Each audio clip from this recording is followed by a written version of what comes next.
Hello বন্ধুরা, সবাই কেমন আছেন? আশা করি ভালো আছেন। তো আজকে আমি আপনাদেরকে দেখাবো আমাদের এলাকায় রংধনু উঠেছে।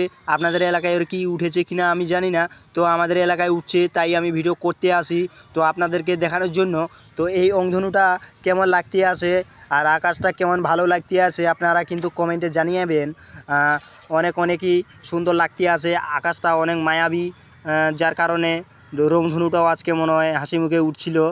চারোদিকে আমি ঘুরে এলাম, ওরে বাপরে বাপ, আবু রে এত क्लियर किस माँ बोले या डिस्कास्टिंग वीडियो करता है। तो एक जन आए हाथ देखा है तो झका नाका रंगधनु देखा है हमरा। भेरी भेरी नाइस। आकाश मेघला किউট মানে আকাশ ভেরি নাইস। আকাশ এই যে মুখ ক্যামেরা মোবাইল সবাই মিলে দেখতে আসে, অনেকেই দেখতে আসে ক্যামেরার মাঝে, মানে আকাশের মাঝে রংধনুটাকে সুন্দর করে দেখানোর জন্য। সুন্দর করে আমি আবহাওয়াটা ঘুরে দেখলাম, ওরে বাবুরে এত ক্লিওর মারাত্মক রংধনু।